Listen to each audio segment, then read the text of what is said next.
Hola, buenas tardes a todos y todas. El día de hoy nos estamos reuniendo en el auditorio ABC de la Facultad de Ciencias para escuchar al profesor Samuel Guerrero Azañedo hablar sobre el concepto de antropoespecismo. Antes de leer una breve semblanza del profesor Guerrero Azañedo, les voy a pedir que por favor pongan en vibración su celular y que por favor todas las preguntas que genere la interesante plática del profesor las apunten, puesto que al final de la sesión habrá una ronda de preguntas, creo que va a ser muy extensa, no nada más por todas las incógnitas, todas las formulaciones de preguntas que esto pueda suscitar, sino porque el profesor Guerrero está en la mejor de las disposiciones de aclararnos todas nuestras dudas y defender su punto. Sin más, bienvenido Samuel, bienvenido a México. El profesor Samuel Guerrero Azañedo es profesor de educación primaria y lleva 20 años en la función pública española, es activista por la consideración moral de los animales no humanos, es autor del constructo Educación Especista, centra su labor en la investigación y divulgación de la educación especista, especismo antropocéntrico y veganismo político.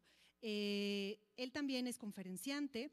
Ha tenido en su currículum destacadas conferencias, no solamente en México, sino en distintos puntos de España y por supuesto de todo el planeta, pues es muy viajero.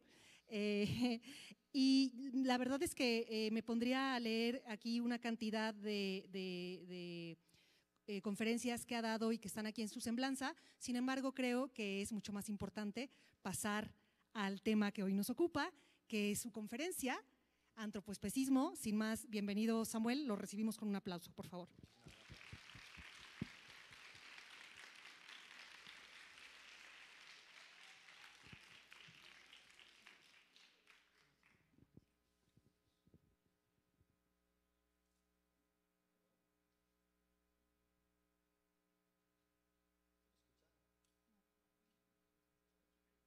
¿Ahora? Sí, muy bien, perfecto. Muy bien, muchísimas gracias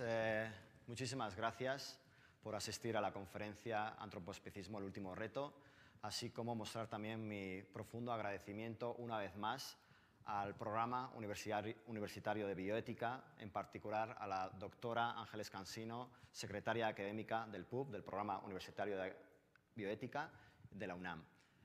Dicho esto,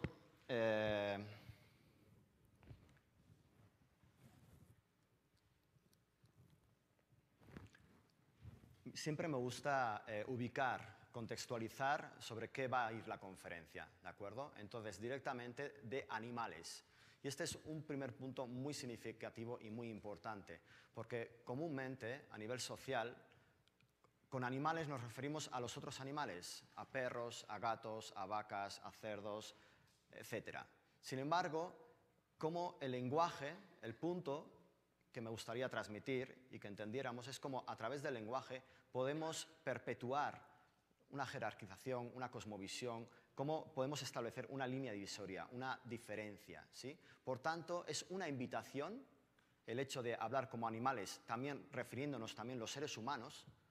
Hemos de recordar que los seres humanos también somos animales, ¿de acuerdo? Cómo a través del lenguaje podemos perpetuar o podemos transformar la realidad. Entonces, es una invitación formal a empezar a pensar y a actuar como especie, como Homo sapiens, pero como animales, ¿de acuerdo? Dicho esto, siguiendo con la contextualización, es muy importante este aporte, el hecho de la no necesidad. ¿Por qué? Para justificar no solamente la conferencia de hoy, sino también la causa, la reivindicación, la lucha. ¿Por qué? Por una cuestión muy sencilla, porque si realmente aún hoy los Homo sapiens, los seres humanos como animales, necesitáramos hacer uso, utilizar, esclavizar, asesinar a los otros animales para que así nosotras y nosotros podamos sobrevivir por una cuestión, por una mera cuestión de supervivencia, no existiría la lucha, no existiría reivindicación posible. ¿Por qué? Porque nos encontraríamos en la tesitura de serían o bien ellos, ellas o nosotros y nosotras. Y ante tal tesitura, obvio, apostaríamos por la supervivencia. No nos encontramos en este escenario. Por eso es tan significativo, ¿me entendéis? Las reglas del juego han cambiado y han cambiado para siempre. Y esto nos empuja irremediablemente a cuestionar la relación que se establece entre animales humanos y los otros animales. Sin embargo, sí que me gusta puntualizar, porque no estamos aquí, máxime, encontrándonos en un ámbito académico para basar nuestra conferencia y nuestra reivindicación, nuestra lucha, en creencias y en ideologías, sino en base científico-filosófica. Por tanto, el gesto más noble que a día de hoy puedo, en este caso ahora mismo yo, con todos vosotros y con todas vosotras, es el gesto más noble y sincero, es decir, que hay un campo en el que aún hoy supone un reto el abrazar este concepto de la no necesidad. Entonces, aún hoy existe este desafío para encontrar esas fórmulas, esas maneras para evitar, para erradicar el uso, la esclavitud y el asesinato de otros animales para encontrar remedio y solución a posibles enfermedades nuestras. Y esto puede causar cierta controversia, pero como activistas desde el rigor científico, es obligación comentarlo. Bien, una vez que lo hemos justificado, que hemos contextualizado la conferencia, comentar que si bien el título de la conferencia es Antropoespecismo, el último reto, por cuestiones de espacio en el cartel, en realidad la conferencia serían como dos conferencias en una, ¿de acuerdo? Entonces, se divide en dos partes. La primera sería el antropoespecismo, el último reto, y la segunda parte sería veganismo, lucha contra uno mismo. Decir que lucha contra uno mismo simplemente era por una cuestión de que me arrimara veganismo y mismo, ¿de acuerdo? Me gusta puntualizar para que no parezca que no tengo en cuenta, no, si la palabra en realidad fuese veganisma, pues pondría lucha contra una misma. Simplemente es esto, ¿vale? Bien, ¿cuál es mi propósito? ¿Cuál es mi voluntad? ¿Cuál es mi intención? El hecho de, una vez que acabemos, tener una composición de lugar, de cuál es nuestra causa, de conocer nuestra causa, o de lo que acontece en el mundo a día de hoy y desde hace muchos años. Al fin y al cabo, el conocernos mejor, saber en realidad quiénes somos o en quiénes nos hemos convertido. ¿Cuáles son nuestras consecuencias, las consecuencias de nuestra manera de pensar, de nuestra manera de actuar, de vivir? ¿De acuerdo? Entonces, tratar de recomponer un puzzle mostrando pistas, aportando esas piezas del puzzle para entender en qué momento histórico nos encontramos y por qué hay razones de peso. Hay razones de peso para entender que hemos de cuestionar absolutamente todo lo que nos han inculcado desde bien pequeños y desde bien pequeñas. Por tanto, dos partes. Voy a intentar hacerlo de la manera más amena, más pedagógica posible, ¿de acuerdo? Y la primera parte, antropoespecismo, el último reto. La segunda parte, veganismo, lucha contra uno mismo. Bien, ¿cuáles son los objetivos? Además de conocernos, es una oportunidad, una herramienta para poder conocernos a nosotras mismas y a nosotros mismos. Establezco tres objetivos quizás más específicos. Uno es saber lo que está pasando. ¿Qué es lo que ha pasado hoy aquí en Ciudad de México? ¿Qué es lo que ha pasado hoy aquí en México como país?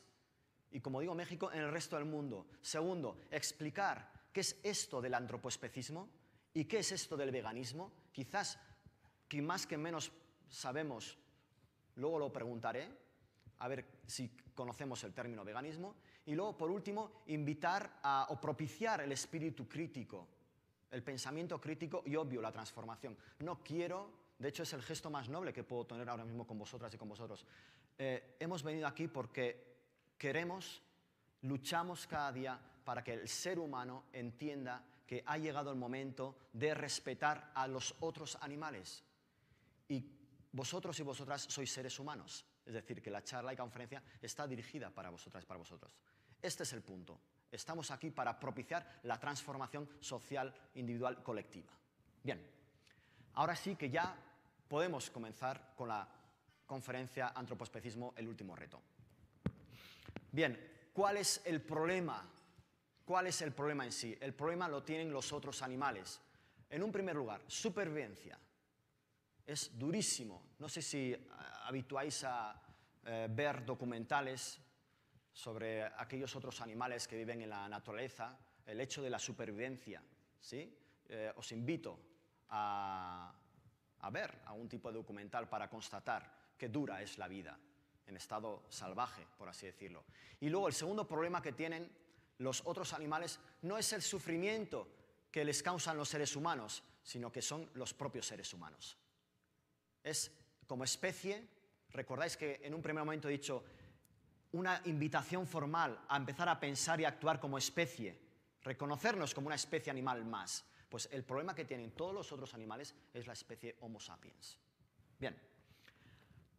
¿Recordáis cómo uno de los primeros objetivos era saber qué es lo que está pasando? Bien, ahora voy a mostrar, por eso aviso siempre, voy a mostrar qué es lo que ha pasado hoy en Ciudad de México. Todas las imágenes que vamos a ver a continuación corresponden a México. Vamos a ver unas fotografías, por eso que yo primero aviso. Considero que es oportuno avisar. ¿Por qué? Porque las imágenes que vamos a ver a continuación pueden causar impacto emocional, ¿de acuerdo? Vamos a ver unas fotografías y luego también un vídeo.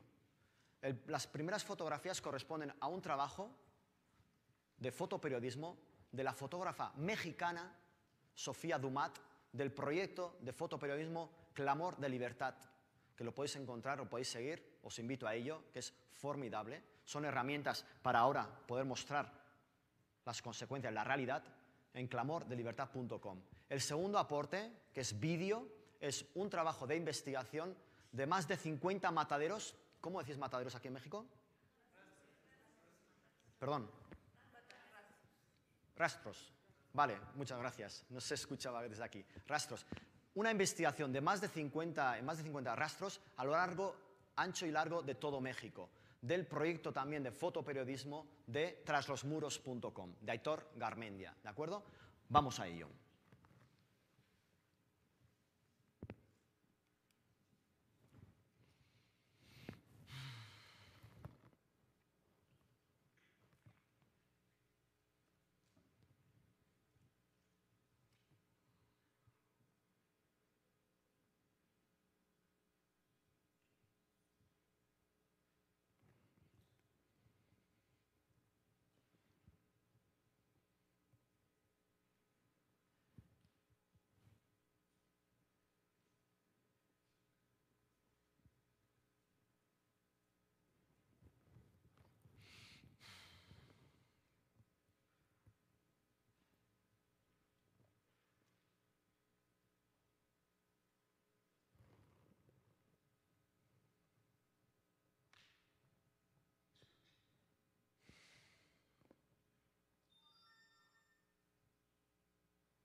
Bien, ahora vamos a poner sonido a las imágenes, ¿de acuerdo? Ahora pasamos al vídeo.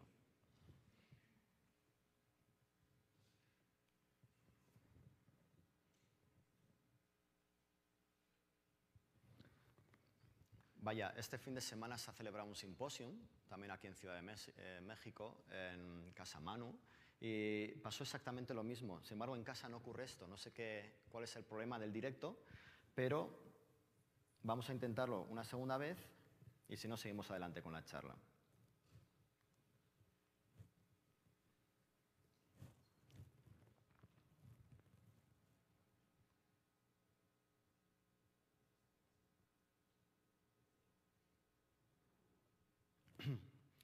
Vale, doy fe que estando ahí mismo, ahí fuera, he hecho la prueba y funcionaba, ¿de acuerdo? Entonces, lo siento mucho. Era un aporte muy significativo, aún y todo. Pues lanzo la propuesta de que podemos ver este mismo documental. El documental se titula Matadero, ¿de acuerdo? Entonces, hace un recorrido sobre, como comentaba, los mataderos de todo México, en el que aparecen mataderos de pollos, cerdos, caballos y ahora mismo no recuerdo, pero bueno, es realmente interesante. Son imágenes, como comentaba, de violencia especista, aporte de la psicóloga social Romina Kachanowski. Bien, ahora os invito a hacer un viaje en el tiempo para poder entender, para poder interpretar las imágenes que hemos visto. Quizás algunas las conocéis, que más que menos quizás ha estado en algún zoo o en algún aquarium. Sin embargo, lo estamos aceptando. No nos acaba de chirriar, no nos acaba de sorprender. Entonces, la invitación, la propuesta que os hago yo es hacer un viaje en el tiempo, aterrizar, me resulta muy, muy interesante, el periodo de la esclavitud negra del siglo XVI al XIX, ¿de acuerdo? Entonces, voy a mostrar ahora mismo una serie de imágenes para tratar de establecer ese paralelismo con lo que consideramos los y las activistas que lleva ocurriendo desde hace mucho tiempo, ¿de acuerdo? Esto son imágenes reales. En la imagen de la izquierda tenemos estos barcos negreros, barcos esclavistas, como traían, como desde África hasta América, cómo llenaban los barcos repletos, cómo al llegar ya los tratantes de negros y de negras estaban esperando precisamente para comenzar con el comercio, etc. Cómo les estampaban un hierro con las iniciales de su amo, de su nuevo amo, en el momento de la compra, para entender a quién pertenecía. En ese mismo momento, cómo esa impronta, cómo se convertía de ser un sujeto, alguien, a convertirse en la propiedad de su amo, ¿sí? Y esto, insisto, que son imágenes reales. De hecho, para entender el paralelismo, he traído dos objetos muy significativos. Uno es este, mirad. Se trata de un manuscrito original de Cuba del año 1875, ¿de acuerdo? Casi al punto de abolirse la abolición en Cuba. Sin embargo, si queréis luego lo podéis observar, lo podéis tomar. Y viene la lista de aquellos negros y negras que han sido vendidos por un amo. Viene el nombre, viene el tipo de esclavo y de esclava que es, y luego la edad.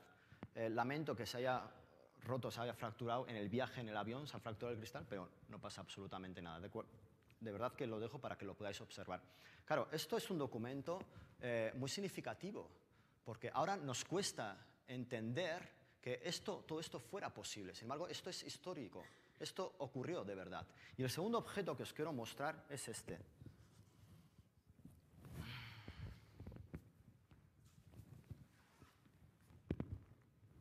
Un hierro demarcado, pero este es un hierro demarcado para otros animales, para vacas, Entonces, ¿entendéis el paralelismo? Cómo resulta tan evidente, cómo en el momento, en el estampar, estas iniciales ya pasan a convertirse en objetos materiales, en recursos, en bienes, en esclavos y esclavas.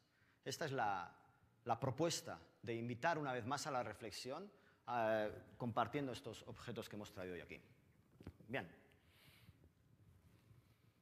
Esta imagen de la izquierda es un establecimiento en el que se vendían y se compraban esclavos y esclavas.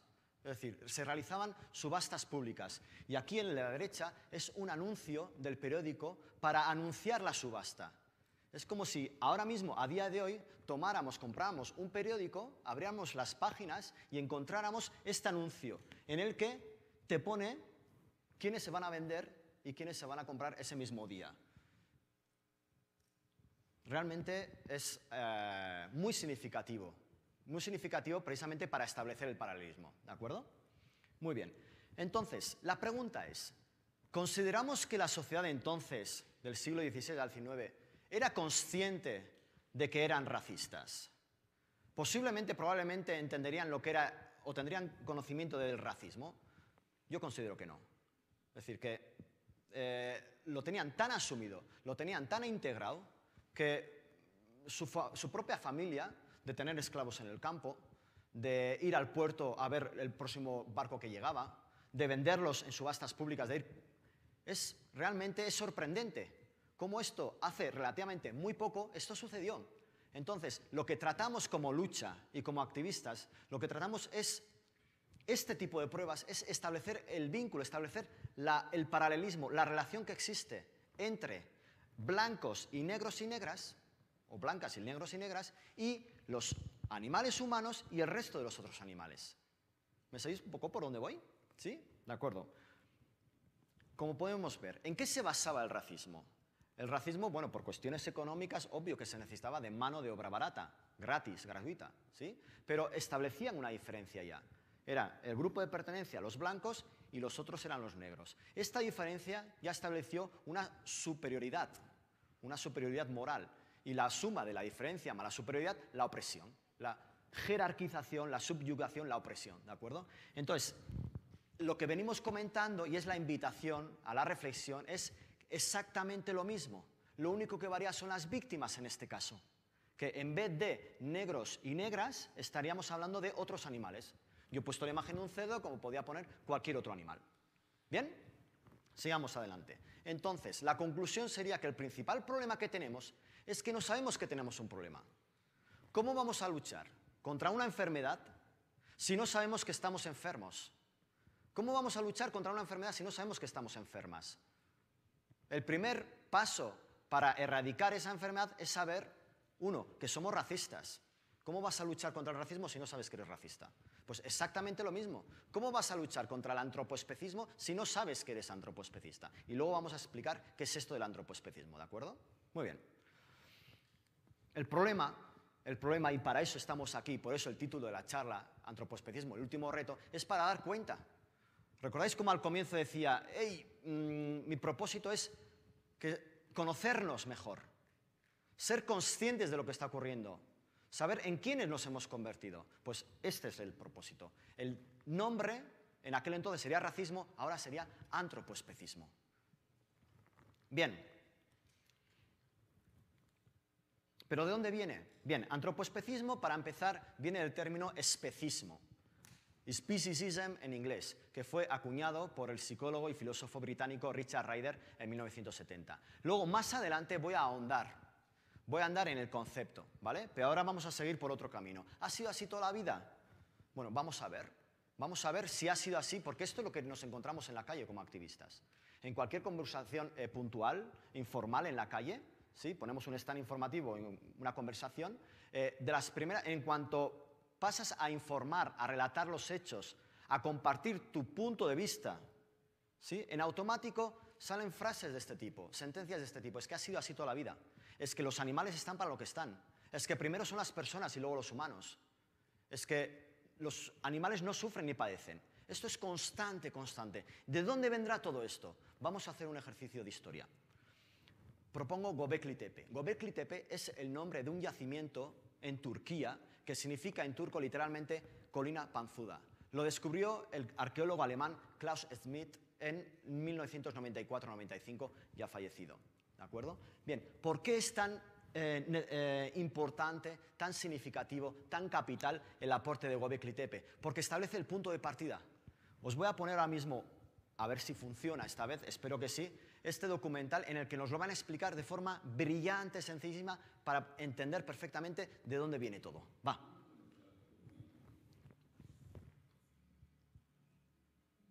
Creencias inspiraron este templo. Durante miles de años, el ser humano había creído que los animales, las plantas, las piedras o los fenómenos naturales tenían un espíritu. El hombre no era más que una pequeña parte de la naturaleza. En las pinturas rupestres apenas hay seres humanos, y si aparecen son inferiores. Göbekli Tepe marca un cambio radical. Los enormes pilares antropomorfos se alzan por encima de la naturaleza, representada por criaturas salvajes y peligrosas. Estos pilares centrales indicarían un evidente cambio de brutalidad. De pronto los seres humanos pasan a ser el centro de las cosas. La presencia de todos esos animales, bajo la mirada de estas figuras antropomorfas, sugiere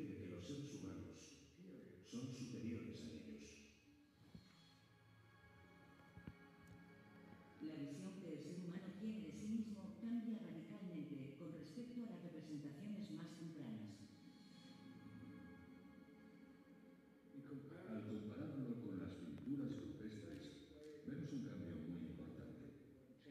Un cambio que nos llevará a un mundo espiritual diferente, dominado por seres con apariencia humana. La gran cantidad de huesos de animales encontrados en el yacimiento parece indicar que en el templo se celebraban banquetes. Aquellos banquetes requerían comida abundante. Llevaban tiempo intentando obtener un suministro constante de alimento. Y de ahí parte la idea de dominar la naturaleza, de tener la capacidad de producir alimentos, sin limitarse a ser cazadores-recolectores. Es una teoría radical. Si estos antiguos seminómadas adoptaran la agricultura para abastecer las celebraciones que tenían lugar en el templo, significaría que la chispa que nos hizo salir de la edad de piedra fue la religión.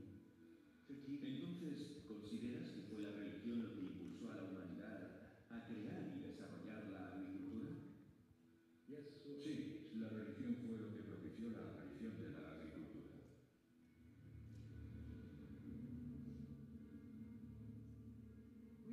Siempre hemos pensado que la religión se desarrolló cuando el hombre adoptó la agricultura, pero esta religión es anterior. ¿Cuál era su propósito?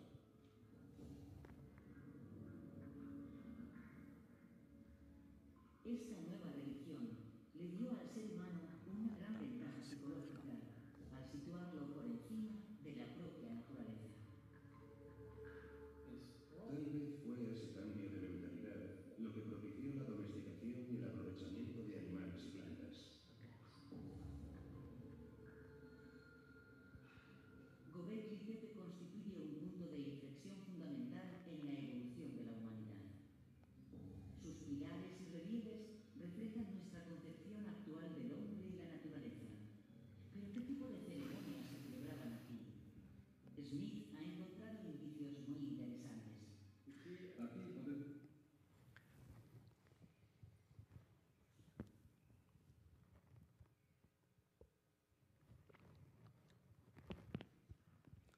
Sí, bueno, como habéis podido observar y escuchar, se trata, al menos considero que es un aporte increíble. Es fundamental, es capital el aporte de Göbekli Tepe. ¿Por qué? Porque establece el punto de partida de cómo el ser humano, que hasta la fecha, lo vienen explicando, que hasta la fecha se consideraba como uno más, como una parte de la naturaleza, se produce ese quiebre psicológico-emocional. Ese momento de la ruptura, de la debacle, cómo establece esa línea divisoria. Hasta el momento, el ser humano era uno más de los animales, como comentábamos antes, ¿no? A través del lenguaje. Pero a partir de Göbekli Tepe, que se cita, se ubica desde los 11.500, 12.000 años, por ahí, aproximadamente, cómo establece esa línea divisoria y de formar parte del todo, empieza a hacer esa división entre el ser humano y los demás animales. Pero no se queda contento con eso, sino de ahí pasa a convertirlos a nuestros animales. Este es el proceso de todos somos animales, nosotras los humanos y el resto de los animales, y a partir de ahí nuestros animales. Entonces esto es fundamental, es el kilómetro cero de la jerarquía, de la subyugación, de la opresión sistemática. Estamos hablando de hace ni más ni menos que 12.000 años, al menos hasta el conocimiento que tenemos ahora de los hechos. Yo, al respecto, menciono dos referencias bibliográficas si estuvieseis interesadas e interesados en saber más acerca de este punto capital de la historia como especie, que a partir de ahora nuestra vida en el mundo cambió para siempre. Y ahora estamos intentando luchar precisamente para saldar las cuentas. Uno de ellos es este, de Charles Patterson. El título es lo que menos me gusta, lo único que no me gusta, pero el contenido es simplemente brillante, pero el título se debe a la traducción. ¿Por qué maltratamos tanto a los animales? Como si el problema fuese de cantidad, que se le maltrata tanto, ¿de acuerdo? Charles Patterson, en inglés lo tenéis, Eternal Treblinka. Treblinka era el nombre de un campo de concentración nazi. Entonces, Patterson establece el paralelismo, un modelo para la masacre de personas en los campos de... Es decir, cómo los nazis, para la solución final, cómo se desplazaron a Estados Unidos, lo relata en el libro, cómo se desplazaron a Estados Unidos. La razón fue que en la década de los años 20 y 30, 1920 y 30, hubo una explosión de demanda de otros animales. Yo puntualizo, jamás como activista utilizo el término carne, porque carne es un eufemismo, invisibiliza a las víctimas, es el producto final, ¿de acuerdo? Por eso siempre hablo del sujeto. ¿Nos comemos o a los sujetos, ¿de acuerdo? Entonces, como en Estados Unidos, en la década 20, hubo una explosión, una demanda tremenda de otros animales. Entonces, la industria cárnica, ¿qué decisión tomó? Era tal el número de otros animales que había que llevar a los mataderos, a los rastros, que crearon vías de ferrocarril. Y esto fueron lo que hicieron un copia-pega los nazis y lo llevaron, esta impronta lo llevaron a su modelo de exterminio. Y de ahí que en muchos campos de concentración, hasta el mismo campo de concentración, lleguen las líneas del ferrocarril, que es donde transportaban pues, al pueblo judío y más habitantes de Europa. Este es el primer aporte. El segundo aporte, Sapiens, se titula Sapiens de animales a dioses, de Yuval Noah Harari. También brillante su aporte, brillante. Y también cita a Göbekli Tepe en el libro. Como punto clave, es un antes y un después, lo acaban de mencionar. Entonces, ¿por qué es tan significativo Göbekli Tepe? Porque, como digo, se establece la diferencia, el quiebre. Desde entonces, los animales humanos propició la exacerbación de la condición humana, el hecho de otorgar un valor a la condición humana en exceso. Lo del comentario de las pinturas, las originales pinturas rupestres, como en un primer momento la proyección del ser humano era de igual o incluso de menor tamaño, a partir de entonces de proyectarse mucho más, de mucho más tamaño, mucho más grande. Bien, ¿cuáles fueron las consecuencias? Como digo, la exacerbación, la jerarquización y también un modelo para otras opresiones, para otros sistemas de opresión. Por eso es tan significativo. Consecuencias, en este caso, hacia los animales humanos. Hacia los otros animales, obvio, el hecho de considerarlos inferiores, la cosificación y luego la subyugación, la opresión, ¿sí? La esclavitud. Bien, esto en imágenes vendría a ser así tan sencillo como esto. Estábamos todos en el mismo plano moral, por así decirlo, ¿sí? Hasta que se establece la diferencia. ¿En base a qué? Diferencia y superioridad. Y otro elemento que está en el siguiente, la necesidad. Es como una mezcla, ¿sí? Como a través de los rituales religiosos necesitaban pasar varios días en el mismo lugar, necesitaban abastecerse, alimentarse, entonces ya no necesitaban ir detrás de los animales, sino que se dieron cuenta como, ospas, si los podemos someter a nuestra voluntad y podemos obtener alimento cuando y como queramos. Y ahí comenzó, y insisto, en este libro lo explica de forma brillante Patterson, ¿de acuerdo? De forma brillante. Bien, sigamos. Pero ¿cómo se ha podido perpetuar? Bien, Aristóteles, ¿qué legado nos dejó Aristóteles en relación a este debate, a la consideración moral de los otros animales? Dice en su trabajo de política que los animales directamente han nacido para servir al hombre, se refiere, ¿sí? Que no tienen capacidad de razón y son objetos inanimados, no tienen vida propia. Y Descartes, 2000 años más tarde, ¿qué nos dejó Descartes y sus discípulos? Pues lo reconocía como máquinas, como meros autómatas, también desprovistos de razón y de capacidad para sentir. Descartes venía a decir como que cuando hay un animal, quien fuera, que grita supuestamente de dolor, que no es tal el dolor, no es que esté sufriendo, es como equiparaba a esa situación como a un carruaje que le faltaba aceite y por eso chirriaban las ruedas, por ejemplo, ¿sí? Bueno, este es el... Y decís, bueno, ¿pero qué tiene que ver esto con todo lo que está aconteciendo hoy? Pues mucho, mucho. Sales a la calle, tratas de informar, de compartir la información, e insisto, desde nuestro disco duro estamos reproduciendo como auténticos replicantes este legado. Desde Göbekli Tepe, el hecho de ha sido así toda la vida, los animales están para lo que están, primero las personas y luego los animales, no sufren ni padecen, es decir, nuestro cerebro, nuestro disco duro sigue albergando el pensamiento cartesiano, ¿sí? Bien, avancemos. Entre uno y otro, entre Aristóteles y Descartes, el aporte de la religión. En este caso yo he utilizado el aporte de la Católica Apostólica Romana, ¿de acuerdo? Génesis, que dice en el 1.27, voy a la parte final, dice, sometedla en cuanto a la tierra, dice, sometedla y dominad sobre los peces del mar, sobre las aves del cielo y sobre todo, y sobre los ganados y sobre todo cuanto vive y se mueve sobre la tierra. Claro, esto hemos de entender, hemos de hacer ese esfuerzo por ubicarnos a nivel histórico, como el mandato religioso era un precepto a seguir sí o sí, a cumplir sí o sí. Es decir, tenía una influencia en la voluntad del individuo y a nivel social absoluta. Entonces, esto lo cumplimos a rajatabla hasta el día de hoy.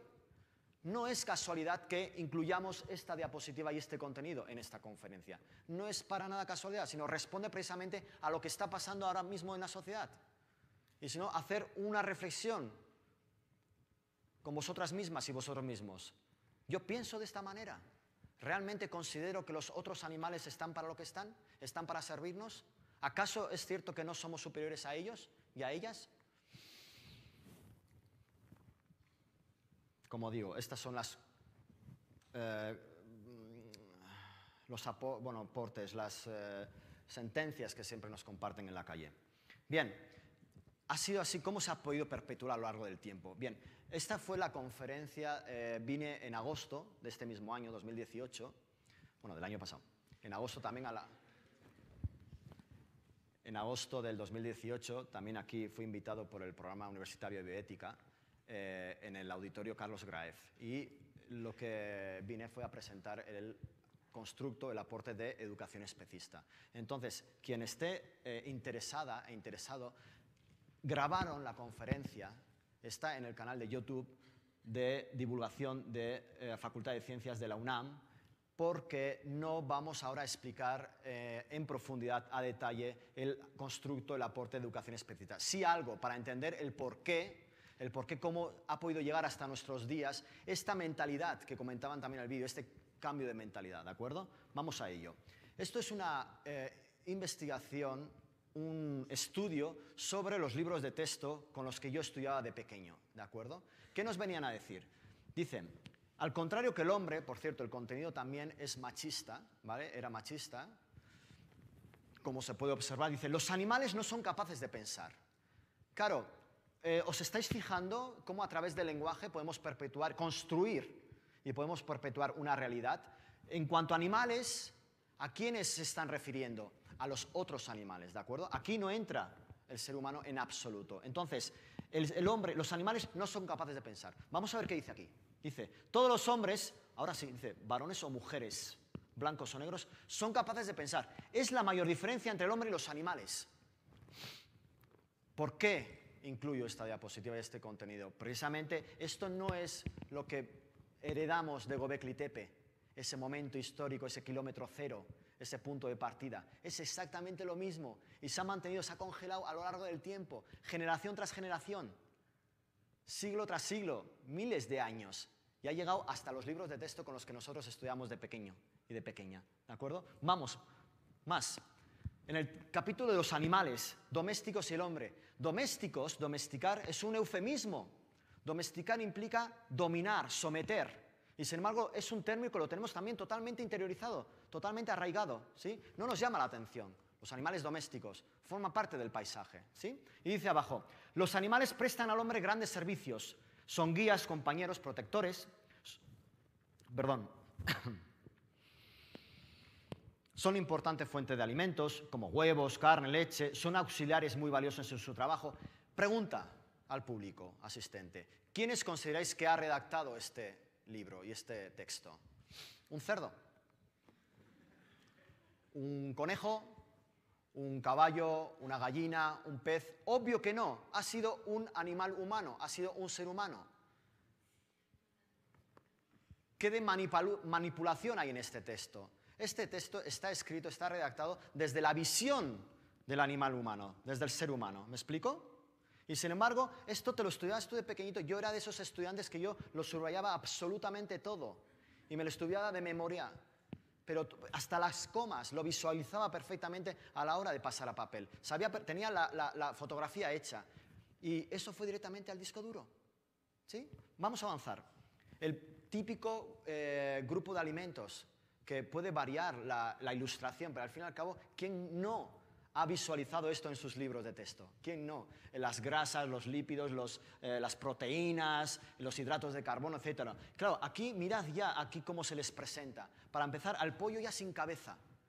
Estamos hablando ya de, a través de la ilustración de las imágenes, de un proceso de naturalizar el relacionar a X otros animales con los alimentos. ¿Sí? Vamos a seguir adelante. Vamos a ver qué es lo que nos dice la ley. Yo trabajo en Navarra, ¿vale? Vamos a ver qué es lo que nos dice el currículum en Navarra. Esto es oficial. Esto es un precepto. Quiero decir que esto sí o sí, como funcionario, como maestro, como profesor, hemos de cumplirlo, ¿de acuerdo? Entonces, en tercer curso, se ve muy pequeñito, pero yo os lo voy a leer. Dice que tenemos que explicar a nuestros niños y a nuestras niñas, yo soy profesor de primaria, ¿vale? Con niños y niñas de 6 a 12 años. Entonces, les tenemos que enseñar en qué consiste la ganadería y los diferentes tipos de ganadería. La ganadería intensiva, la ganadería extensiva, la semiestabulada, es decir, las diferentes maneras que hay de esclavizar y de asesinar a los otros animales. Claro, si hacemos un ejercicio, ¿recordáis cómo os invitaba a hacer un viaje en el tiempo? Y ahora seréis capaces perfectamente, al toque, estoy convencido, si hacemos un ejercicio práctico de extrapolar este ejemplo a lo que sería la esclavitud del siglo XVI al XIX, pensando, imaginando que en aquel entonces habría escuelas y que un profesor, profesora, tendría que por ley, a través del currículo, ¿qué les explicaría a sus niños y a sus niñas? ¿Alguien quiere, por favor, levantar o participar? Si no, lo digo yo, ¿eh? ¿Sí? ¿Cómo esclavizar a los negros? O sea, hacerles explicar en qué consiste la esclavitud intensiva, la esclavitud extensiva de los negros y negras. Es decir, que igual en alguna granja, igual habría un amo, pues quizás más amable con sus esclavos y con sus esclavas. O quizás habría otro que no. Y las condiciones de esclavitud variarían. Pero eso es lo que les enseñarían a los niños y a las niñas del siglo XVIII. ¿Me entendéis cuál es el paralelismo? ¿Sí? Pues sigamos adelante. Esto no es una imagen que yo he conseguido de internet. Esto es una salida que hicimos como escuela a una, atención, granja-escuela. Le llaman granja-escuela. Entonces, una vez más, ya poco a poco, estamos aprendiendo a leer entre líneas, ¿verdad? Es decir, granja-escuela es como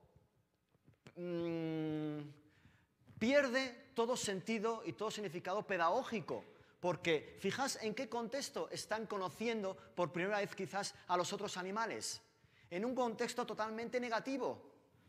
¿Sabéis esto para qué es? Es cuando la mamá cerda, que ya ha dado a luz, ¿sí? Y cuando sus primeros bebés nacen, para que el peso, el sobrepeso de la mamá no aplaste a los cerditos recién nacidos. ¿Por qué? Para no perder esclavos, para no perder esclavas, para no perder, al fin y al cabo, la razón por las cuales esclaviza, que es obtener un beneficio económico, ¿sí? Entonces, esta es la manera en la que a día de hoy, aunque parezca mentira, como profesores y como profesoras, les estamos enseñando a nuestros niños y a nuestras niñas a establecer vínculos con los demás animales.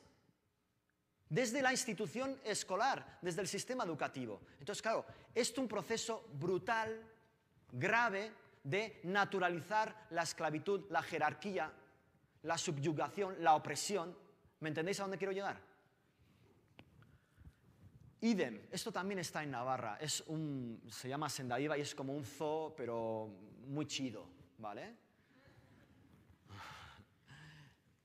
En Navarra está al norte, digamos, de España, para entendernos, ¿vale? ¿Qué pintan tigres blancos en el norte de España, por favor? Entonces, obvio que para responder a esa inquietud, a esa demanda que hemos tenido, yo diría que absolutamente todos y todas, desde bien pequeños y pequeñas, esa inquietud por conocerles a los otros animales, el método que ha utilizado el animal humano ha sido la de raptarles de su propio hábitat, traerles a otra tierra completamente, a otro contexto totalmente diferente y encerrarles. Y sin embargo, esto es educativo y es pedagógico. Vamos. Bien, aquí tenéis, si queréis leer, la definición de educación especista, que sería ese proceso de adoctrinamiento, pero de cómo la influencia que hemos recibido de la educación, la herencia cultural desde bien pequeños, ¿sí? Cómo ha hecho naturalizar y aceptar esa actitud supremacista del ser humano hacia los demás animales, justificando de esta manera su cosificación y su opresión, ¿de acuerdo? Esto sería de alguna manera, bueno, está escrito de otra manera, pero para entendernos es esto. Bien, pongo esta imagen que corresponde al centro educativo en el que estuve el curso académico pasado, ¿vale? Porque como activistas hemos tenido que escuchar durante prácticamente desde que dimos el primer paso en el activismo, que, hey, Samuel, no hagas el intento de explicar a la gente, de hablarles sobre el especismo, porque la gente no te va a entender. Ni lo intentes. Primero, porque la gente no quiere saber. Y segundo, porque es como demasiado complicado. Bueno, este es el ejemplo de que no es cierto, no es verdad. Estas son mis propias compañeras y compañeros, forman parte del claustro de profesores y profesoras, incluida la dirección del centro, que posibilitó la charla de educación especista. Esto es increíble. Es, una vez más, si hacemos este viaje en el tiempo, es como si en pleno siglo XVIII, en una posible escuela, hubiera una maestra o un maestro que ha acuñado el término educación racista y les explica en el propio centro educativo a sus compañeros y compañeras que son racistas y que vivimos en el tiempo de la esclavitud, ¿sí? Y que enseñamos en el racismo, la educación racista, decirles, hey, la educación racista existe. ¿Me explicáis? Es esto mismo. Pero no solamente a compañeras y compañeros de profesión, sino estas son las madres y padres de mis niños y de mis niñas, que no solamente no nos han denunciado ante educación. No, bueno, lo digo muy en serio en este caso, ¿eh? Yo he tenido situaciones realmente comprometidas. En un colegio en el que estuve, una vez superadas las oposiciones para obtener plaza fija, el primer destino fue una escuela en un pueblo pequeño en el que gran parte del pueblo tenía vinculación directa con la esclavitud hacia otros animales. Entonces, de repente, imaginad que llego yo, ya para entonces era activista, y fue precisamente en ese momento cuando di con el aporte de educación especista. Entonces, claro, corrió la voz a los pocos días y más avanzado el curso, la directora del centro me reunió junto con otra compañera que tenían mucha confianza conmigo y me dijeron, Samuel, te estimamos lo suficiente como para decirte que se está hablando demasiado de ti en el pueblo. Se está hablando demasiado de ti en el pueblo y los papás y las mamás están a esto de presentarse en el Departamento de Educación. Y os puedo asegurar que si sois profesores, profesoras, el peso que tienen las familias en educación es muy, muy importante, ¿de acuerdo? Es decir, yo podría haber tenido problemas serios, entonces yo bajé 2 marchas.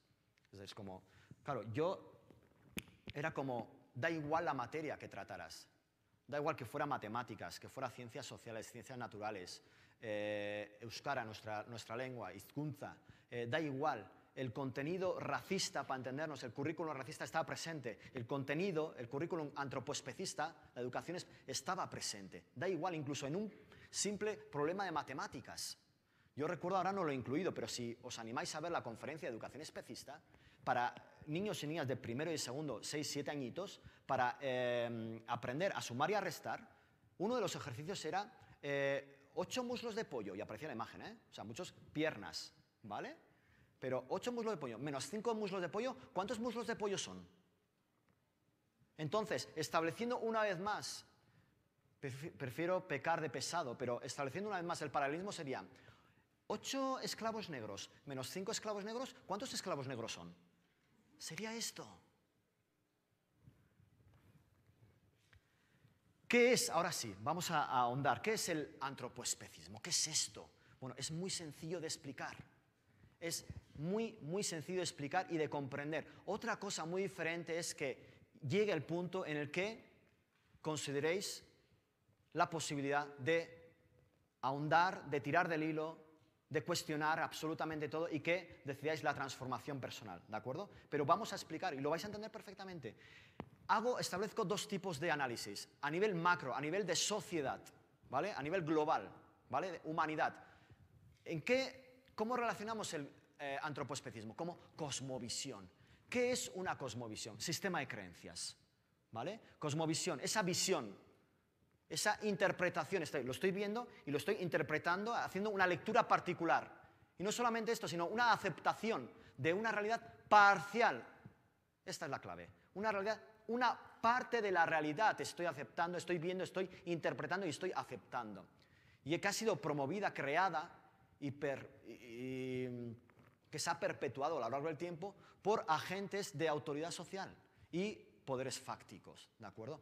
Cosmovisión, primer punto, macro, antropospecismo como cosmovisión.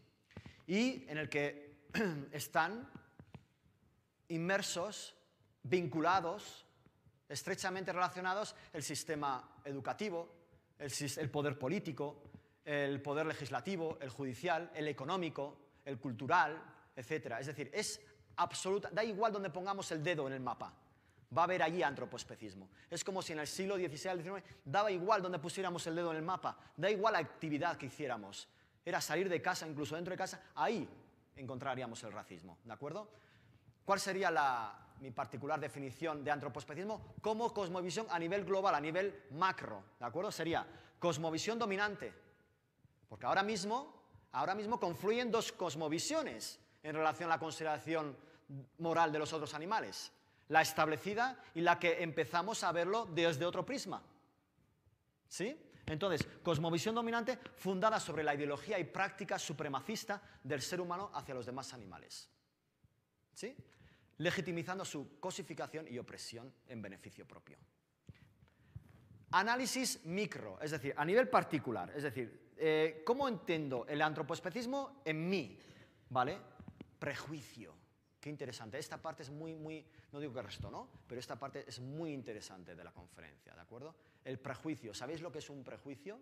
Vamos a ello. El prejuicio está compuesto por tres partes. La primera de ellas, el estereotipo. El estereotipo es el componente cognitivo, la parte de la creencia, de la ideología. Es decir, yo considero que esto es así.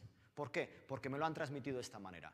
No hacemos filtro, no nos han educado para hacer ningún tipo de filtro, con lo cual nos lo creemos a pies juntillas, ¿de acuerdo? Es la parte cognitiva, la creencia, la ideología. Luego tenemos la segunda parte, que es el componente emocional, que sería el prejuicio también. O sea, es cierto que se llama, pero forma una parte. Y la tercera sería el componente actitudinal comportamental, ¿sí? Que sería la discriminación. El cómo esa idea que a ti te han transmitido a través de la familia, por eso el componente emocional, a través de tus amigos, tus profesores, maestros, etcétera, cómo lo llevas a la acción. Cómo del prejuicio pasamos al perjuicio. La última parte sería llevarlo a la acción. Es decir, hay un componente, un prejuicio se define también por crear un daño, un perjuicio a alguien que no pertenece a tu grupo. Bien, y el prejuicio, entendido el prejuicio como actitud. Seguimos. Elementos, de otra manera, elementos que conforman también el prejuicio. Uno, la no pertenencia. Es establecer esa línea divisoria. ¿Sí? Estamos nosotros y nosotras y los otros. Y esto puede ser en muchos casos. En nuestro caso, animales humanos, otros animales. Negros, blancos, hombres, mujeres. De X nacionalidad o de otra nacionalidad. Clases sociales, por edad. Es decir, la no pertenencia al grupo. Esto es clave. El no reconocerles como que tú no eres en base a unas características que el grupo dominante comparte, ¿de acuerdo? El punto número 2, la manipulación, la falta y la manipulación de la información. Voy a poner varios ejemplos al respecto. Mirad, esto es un ejercicio que, porque como decía antes, es que es constante, da igual la materia que sea. Esto es, el día que vayas a la escuela sabes perfectamente que te vas a encontrar con un ejercicio, bueno, uno, por decir una cantidad, ¿sí?, de contenido antropospecista. Bien, esto es un día en el que, bueno, como podéis ver, yo pertenezco al modelo D de enseñanza. Yo soy del País Vasco, entonces hablamos todo en nuestra lengua, en euskara, ¿vale? Entonces, esta es una canción, Entonces, pido por favor al público que preste atención, tanto a la melodía de la canción, ahora le voy a poner, a la melodía, y luego también a la expresión, al rostro de las vacas, ¿de acuerdo? Vamos a ello.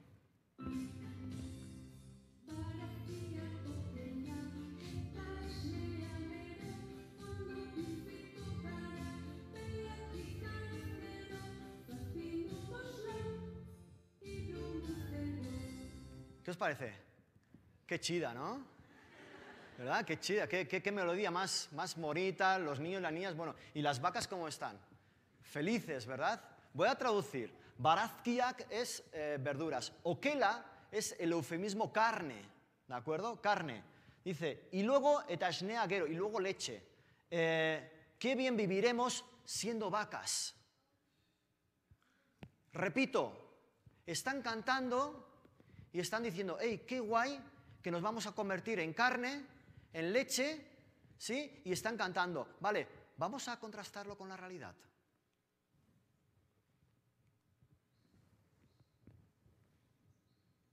Ce jeune veau est né pendant la nuit. Il n'a que quelques heures et sa vie commence par un déchirement. À peine mis au monde, il est aussitôt arraché à sa mère.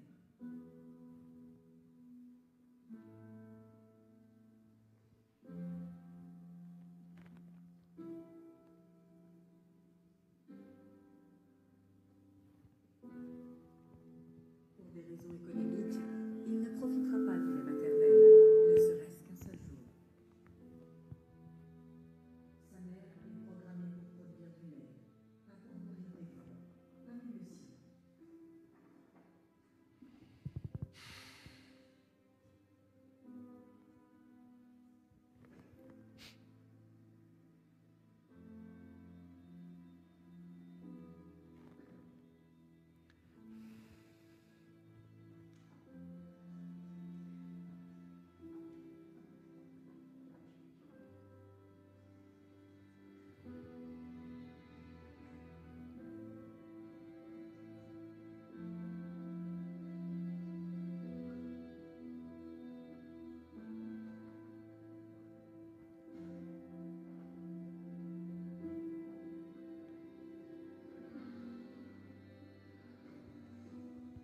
L'avenir de ce veau est tout tracé. Si c'est une génisse, elle connaîtra le destin de sa mère. Une vie de vache à lait pendant 5 ou 6 ans, avant de finir en steak haché. Si c'est un mâle, sa durée de vie n'excédera pas quelques mois.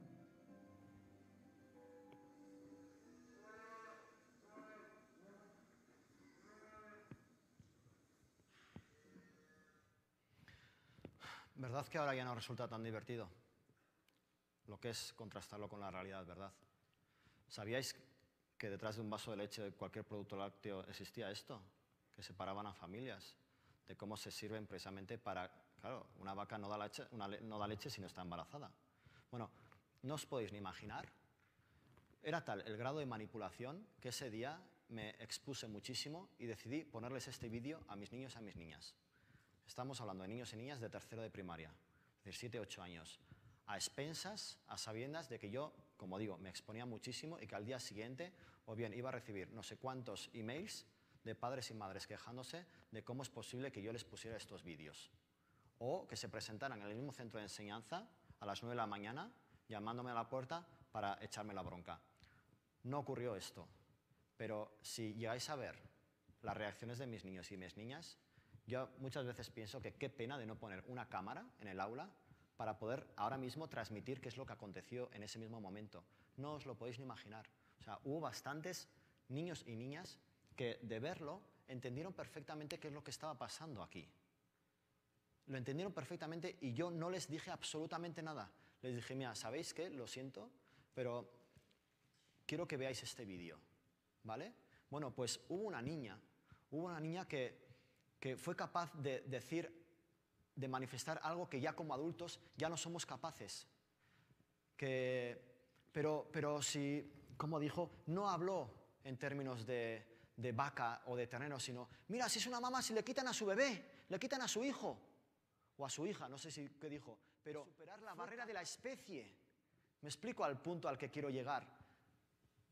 sin explicarle absolutamente nada. Una niña de 9 años fue capaz de hacer algo que ya como adultos tenemos tan integrado, la cosmovisión, el prejuicio, lo hemos asumido como algo natural, algo normal, algo justo, algo necesario, que ya no somos capaces de verlo, de interpretarlo como lo hizo esta niña mía.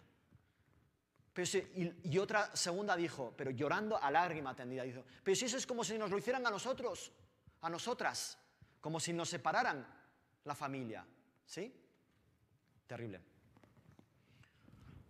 Bien, distorsión de la realidad. Voy a poner más ejemplos de cómo opera nuestro cerebro una vez que se ha llevado a cabo este proceso de herencia cultural, de socialización, de educación especista. Bien, fomentando o creando esta mentalidad de NJN, que es lo que llamamos normal, justo y necesario, ¿de acuerdo? El hecho de lo tenemos presente, lo tenemos delante y no somos tan siquiera conscientes, no nos llama la atención. Aquí donde nos veis, todo ponente, en el auditorio Alberto Barajas, no hemos sido activistas toda la vida, ¿eh? No, en absoluto. Es decir, tenemos una vida anterior y nuestra vida anterior formábamos parte de la cosmovisión. ¿Recordáis la trilogía Matrix? Pues es exactamente lo mismo. Éramos pastillas azules. Éramos pastillas azules. No penséis que hemos nacido. No. Entonces, el shock tan grande de cómo nunca nadie nos explicó esto. Cómo nunca nadie nos contó cuáles eran las consecuencias de nuestra manera de pensar y nuestra manera de actuar, nuestra manera de ver así la realidad.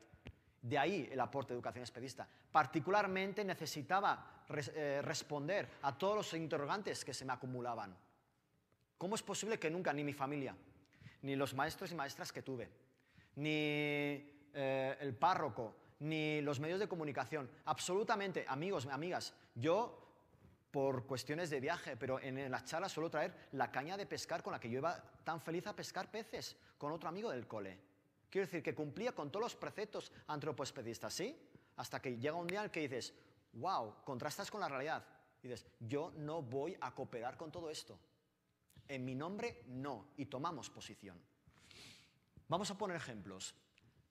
Como podéis observar, no existen diferencias. Es la misma fotografía. Sin embargo, cómo se interpreta una fotografía bajo la influencia del antropoespecismo y cómo la misma fotografía desde otra perspectiva completamente diferente. Arriba, bajo la perspectiva del antropoespecismo, es decir, desde la perspectiva del racismo, sería un chuletón de buey en nuestra vida anterior. En nuestra vida actual, para nosotros y nosotras, ¿cómo lo vemos? Es como Matrix. Al final, esta charla, ¿de qué sirve? Para aprender a descodificar la realidad como en Matrix. ¿Me explico? A ser capaces de ver más allá de la pared. Entonces, lejos, sin influencia del antropoespecismo, sería el cuerpo de alguien que fue considerado alimento, recurso, bien material y que ha sido esclavizado y asesinado para supuestamente suplir una necesidad propia. ¿Me explicáis? Y este ejercicio lo vamos a seguir haciendo con otros tantos. No es más, voy a mencionar el proyecto clamordelibertad.com de Sofía Dumat. ¿Qué diferente se ve la realidad en ausencia del prejuicio de la cosmovisión o bajo la influencia del antropoespecismo? Aquí, obvio, también fuimos a los zoos. Mi familia me llevó al zoo de Barcelona, no sé si recordaréis, a conocer a Copito de Nieve, que era el único gorila albino del mundo. Sito en el zoo de Barcelona. Y era la gran novedad. Y no considero que mis padres, mi madre ni mi madre, fueran ni son mala gente, malas personas. Es como, vamos a intentar apuntar a todas las actividades posibles para crear al perfecto antropoespecista. Vamos a llevarle a las granjas de algodón, de tabaco y azúcar para generar al perfecto racista. Obvio que no. Formaban parte también de la cosmovisión. ¿Me explico? Entonces, ¿qué diferente se ve? Claro, yo ahora, de haber ido al zoo de Barcelona siendo pequeño, ahora pues me estremezco de cómo es posible que no fuera capaz de verlo. ¿Por qué no lo veía? ¿Cuántas veces habremos adelantado a un camión de este tipo? Y sin embargo hemos seguido con la conversación o con nuestros pensamientos, o mirando, sin embargo, jamás hemos puesto la mirada en ellos. Quizás hoy a partir de ahora cambie. Quizás a partir de ahora tengáis que tomar un camión o un carro y quizás a la hora de adelantar diréis, wow, la imagen que puso, pero ahora mismo. Y empecéis a fijaros en quién va dentro. ¿Qué imagen podríamos poner aquí, estableciendo el paralelismo con la esclavitud? ¿Qué sería? ¿Perdón? Paralelismo, sí. Un tren, Auschwitz, correcto. Y en el tiempo de la esclavitud negra, pues por ejemplo, un barco. Sí, que les adelantaba, pues mira, exactamente lo mismo. Lo estáis entendiendo perfectamente. Más, es educación especista en estado puro. Fijaos, ¿están alimentando a quién? A las esclavas. Están alimentando a las esclavas. ¿Entendéis el componente emocional del prejuicio? Aquí lo tenemos, en vivo. Cómo a través de sus familias, de sus referentes a esta corta edad, ¿cómo van a pensar que quieren algo malo para ellos y para ellas? Son sus máximos referentes de confianza, es decir, si mi papá y mi mamá, o el núcleo familiar que sea, mamá, mamá, papá, papá, o... ¿De acuerdo? Si me llevan es porque me quieren y quieren que aprenda. Pero ¿qué están aprendiendo? Están aprendiendo a naturalizar la esclavitud, la jerarquía, la subyugación, la opresión. Están alimentando a las esclavas. ¡Wow! Idem. En zoológico tenemos al acuario, exactamente lo mismo. Esta no... Parece ser que es una costumbre de aquí, no la conozco cuál es, pero bueno, el hecho de que vaya encima del caballo también, tenemos totalmente asumido. Sin embargo, jamás hemos pedido permiso al caballo. No le hemos preguntado, acaso, si le parece bien. Obvio que, vale, Samuel no nos va a responder, pero ya me entendéis un poco por dónde voy, ¿sí? Y los espectáculos. Yo vivo cerca de Pamplona. ¿Conocéis Pamplona? Pamplona es la ciudad mundialmente conocida por sus encierros gracias al escritor Ernest Hemingway, gracias a su libro Fiesta, ¿sí? Bueno, pues yo vivo ahí. No os podéis ni imaginar, o sea, está inyectado en vena el tema de los encierros, pero forma parte del ADN cultural. No os podéis ni imaginar. En nuestros centros de enseñanza, porque yo vivo en un pueblo cercano a Pamplona, pero yo trabajo en Pamplona, ¿vale? Centro Educativo de Pamplona. Los niños y las niñas, ¿sabéis con lo que juegan en los recreos? Tienen un toro a escala, como si fuera un carrito, una rueda delante, y van corriendo unos detrás de otros a reproducir lo que es un encierro. ¿Me entendéis? A esto juegan. Entonces, recreo tras recreo, están aprendiendo a asumir, a aceptar lo que luego de mayores no van a ser capaces de cuestionar. ¿Sí? Exactamente lo mismo. Otro componente del prejuicio, cuidado, vamos a ubicar, estamos hablando de características del prejuicio, ¿vale? La no pertenencia, la manipulación, distorsión de la realidad y ahora el constructo social. ¿Qué significa esto? Que depende de nosotros y nosotras, hemos inventado la realidad, la hemos construido nosotras y nosotras. Y esto es grave, pero también es muy positivo. Vamos a ver lo positivo. ¿Qué es lo positivo? Que también en nosotros y nosotras está reconstruir, deconstruir, es decir, juicio crítico, cuestión, o sea, cuestionar, y volver a construir, reconstruir, ¿de acuerdo? Y luego la resistencia al cambio. Este es fabuloso. Entendedme fabuloso por lo interesante que es. La resistencia al cambio, que es el típico, no quiero saber, no me molestes, no quiero saber nada. ¿Sí? Cómo nos aferramos a nuestras creencias, a nuestras convicciones, a nuestras ideologías, a nuestros hábitos, a nuestras costumbres. Como, no quiero, ya bastantes problemas tengo en la vida, no me des más. Mirad qué interesante esto, de resistencia al cambio. ¿En qué consiste? ¿Cuándo se reconoce un prejuicio? Cuando la dificultad al ser eliminado, para ser eliminado. Número 2, se ampara en los pensamientos, ¿sí? Pero se reproduce con las experiencias. El prejuicio, recordemos, el componente cognitivo, el estereotipo, pero es a través de las experiencias. Estos niños, los niños y las niñas que les daban de beber a las vacas, ahí tenemos cómo a través de la experiencia se va aferrando, se va consolidando, va dejando ese pozo cognitivo como están para lo que están. ¿Bien? Luego, la persona cree en la veracidad, en lo que nos han dicho. ¿Cómo vamos a cuestionar lo que nos ha dicho nuestro papá y nuestra mamá? O el núcleo familiar que sea. En algunas edades hemos de asumir la responsabilidad, la gran responsabilidad que tenemos, porque nuestra palabra es ley. Para nuestros niños y niñas, lo que dice el tutor, la tutora, el profesor, la profesora, tenemos mucha responsabilidad, mucho cuidado. Entonces, la veracidad. Entonces, la veracidad que lleva a no poner en cuestión, la convicción impide refutaciones. Por más que tú le muestres la realidad, por más, eso va a constituir un choque abismal. Entonces dice, uy, que me quede como estaba. ¿Sabes? Por más que tú le estás mostrando pruebas y pruebas y pruebas, es como, no te lo compro. ¿Por qué? Porque esto me supone un desajuste, un desequilibrio. Y yo estaba muy bien como estaba hasta ahora. ¿Sabes? Es como romper de alguna manera. Entonces dice, no, yo me quedo como estaba y paso o bien a rechazarlos o bien a distorsionarlos. Es decir, no es tal y como me lo estás contando. Todo con tal de no aceptar verdaderamente lo que sí que está ocurriendo. ¿Sí? Qué interesante, ¿eh? ¿Verdad? Esto del prejuicio. ¿Sí? Perdón, quiero agradecer a mi compañera activista Ainara Martínez Revilla, ella es psicóloga de formación, que fue la que nos explicó en qué consistía el prejuicio, los estereotipos, prejuicio, discriminación, las diferencias entre las relaciones, ¿sí? Gracias a Ainara Martínez Revilla. Bien, y el último punto, obvio que esto tiene unas consecuencias, un perjuicio, perdón. Vale, en el documental Matadero, que es muy contundente, pero simplemente en cuanto a cifras, ¿vale? Por poner consecuencias. 62.000 millones de pollos anuales. La fuente es la FAO, es decir, una fuente oficial, ¿de acuerdo? Cada año, 300 millones de vacas y 1.400 millones de cerdos en el mundo. Y simplemente es por poner a unos animales, pero podríamos hablar de otros tantos, y de otros no conocemos. Por ejemplo, en el campo de la experimentación, las cifras no las conocemos porque blindan los centros de experimentación.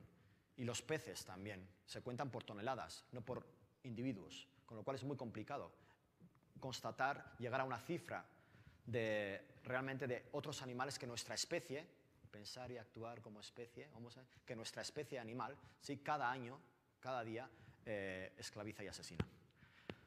Vamos con el término antropoespecismo, insisto. A ver, el propio Richard Ryder, ¿cómo lo cita, cómo lo define? ¿Como discriminación o como? 1970, I coined the term speciesism to describe the prejudice against the other species and to draw the analogy with other prejudices like racism and sexism. The point I was trying to make is that we're all... Como habéis podido escuchar, lo identifica como prejuicio. ¿Vale? Como prejuicio. Muy interesante el aporte de Richard Ryder. Bueno, interesante el aporte como prejuicio, pero el hecho de haber puesto nombre a la enfermedad. Le debemos mucho a Richard Ryder la causa. Bien, muy sencillo, muy sencillo. Especismo, bueno, ¿por qué antropoespecismo? Perdón, ¿por qué no utilizo yo el término especismo, que aparentemente es mucho más sencillo a la hora de transmitir, a la hora de entender? ¿Y por qué sí antropoespecismo? Vamos a verlo. Mirad, especismo tenemos a grandes rasgos, ¿vale? Porque el análisis puede ser mucho más profundo. A grandes rasgos. Dos grandes tipos de especismo. Uno sería el de la izquierda, el establecer diferencias entre animales, entre otros animales. Por ejemplo, perros, establecer la diferencia, diferente peso moral entre perro y cerdo, ¿sí? O entre vaca y abeja. Este es un tipo de especismo. ¿Existe? Claro que existe. ¿En nuestra sociedad existe? Claro que sí. Una vez más, por pura educación. Cuando hablamos de educación es educación cultural, o sea, educación formal, no formal e informal, ¿de acuerdo? Entonces, sí que hemos recibido a verles de manera diferente, en función de la cultura. Porque, por ejemplo, esto no sería aplicable, por ejemplo, a China. Comúnmente se conoce como en China, ¿no? A los perros, tú puedes pasear por un mercado y directamente elegir el momento, mira, quiero a este. Y te lo hierven en aceite hirviendo en el momento y te lo comes, ¿sí? Pero para entender que especismo también sería otorgar un peso moral, ¿sí? Una consideración moral diferente según a qué individuo, según a qué especie. Y aquí tenemos este otro tipo de especismo, que es el que... Ahora, que es el que considero que sí que es la causa de fondo, que es el especismo antropocéntrico. Y por una cuestión de economía en el lenguaje, y ahora por otras dos razones, yo lo he transformado en especismo antropocéntrico en antropoespecismo. ¿En qué consiste? Es establecer la diferencia, ese diferente peso moral entre el ser humano, el animal humano, y todos, absolutamente el resto de otros animales. Y esta sí que es la causa de fondo. ¿De acuerdo? Y digo, ¿por qué no especismo en primer lugar? Punto número uno, porque absolutamente a todo le llamamos especismo. Dentro del movimiento. Dentro de la causa, los activistas y las activistas, a todo le llamamos especismo, es decir, tanto a la diferencia que establecemos entre diferentes individuos de otros animales, como a el ser humano y todos los otros animales, ¿de acuerdo? Esto es una razón. La segunda, se ha socializado un tipo de especismo, que ahora lo vamos a ver, que es precisamente este, el del perro y el cerdo, ¿vale? Y la tercera, está definido como discriminación. Claro, el aporte viene desde el campo de la ciencia de la filosofía, la ética, ¿sí? Y claro que responde, y es correcto. Sin embargo, si establecemos un análisis desde otro ámbito, desde otra perspectiva, desde otra ciencia, no responde, ya no consigue responder a todo lo que acontece a nivel social. La filosofía, en este sentido, analiza los hechos, no las emociones. ¿Me explico? Y sin embargo, como hemos podido comprobar, si entendemos y definimos y reconocemos el antropoespecismo a nivel particular, a nivel individual, como prejuicio, recordemos que hay un componente emocional, que es muy, muy importante tenerlo en cuenta. Y esto, como digo, esto se ha viralizado, esto se ha convertido en viral. Os puedo asegurar que entre nuestros contactos en Instagram, en Facebook, esto, y a día de hoy, es lo que se reconoce como especismo. La diferencia entre otorgar más peso moral a unos que a otros, perros, cerdos, independientemente. Y sin embargo, ¿es cierto? ¿Es especismo? Sí, es especismo. ¿Es la causa de fondo? Bajo mi punto de vista, no. Bajo mi punto de vista, y me estoy repitiendo, me consta, pero es el otorgar ese peso moral absoluto a la condición humana en detrimento de los otros animales, ¿de acuerdo? Este es otro modelo. ¿Y por qué sí antropoespecismo? Por centrar la mirada en la causa de fondo, en lo que sí consideramos que es la causa de fondo. Segundo, redefinir el significado del concepto, como hemos dicho, a nivel macro, cosmovisión, a nivel micro, prejuicio. Y luego, economía del lenguaje. Avancemos. Ya hemos acabado la primera parte de la conferencia. El objetivo, recordáis que era saber qué es lo que está pasando. Por eso hemos puesto unas imágenes de violencia especista. También hemos llegado a explicar lo que consiste el antropoespecismo, a nivel macro, a nivel micro, las consecuencias, lo que es un prejuicio como actitud, ¿sí? Y el tercer objetivo, que era propiciar la actitud, el pensamiento crítico. Es durante toda la charla, constante, y luego la transformación. Ahora pasamos a la segunda parte. ¿Vamos bien de fuerzas, de ánimo, como para seguir? ¿Sí? Vale. ¿Me permitís un momentico, por favor? Gracias. Bien, veganismo, lucha contra uno mismo. Vamos a ello. ¿Qué es el veganismo? Bien, una vez más, los objetivos son los mismos, lo único que ahora vamos a explicar qué entendemos por veganismo, ¿vale? Pero antes de ello, ¿qué se ha popularizado como veganismo? ¿Qué se ha popularizado? Punto número 1, un estilo de vida o filosofía de vida. Entonces, la pregunta sería, ¿el veganismo es un estilo de vida? ¿El veganismo es una filosofía de vida? Os voy a poner varias pruebas. Mirad, esto es una actriz, Olivia Wilde, y dice, soy feliz con mi estilo de vida vegano, que ha sido tan positivo para mi cuerpo, mis amigos, los animales y el mundo en que vivimos. Es decir, esto forma parte de una campaña, de una organización muy potente, y este es el mensaje que lanzan por las redes. Y luego esto se convierte en viral. Entonces, están lanzando el mensaje, están relacionando el veganismo con un estilo de vida, ¿de acuerdo? A través de un rostro conocido en la sociedad. Vale, más. Esto es un pantallazo de una búsqueda que hice ayer mismo en Internet, en Google, ¿sí? Y resulta que desconocía por completo, existe una editorial, una revista, que ha sacado una revista, Vegan Magazine Lifestyle. No sé si lo llegáis a alcanzar a ver ahí arriba, ¿sí? Es decir, directamente una revista por y para difundir y compartir y dar a conocer el veganismo como estilo de vida. Vamos a seguir avanzando.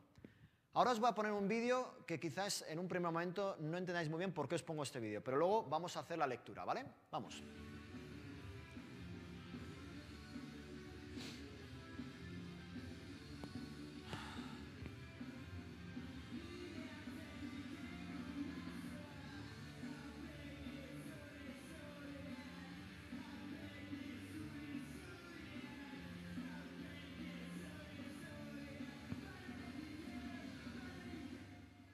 Enrique Toriguiño.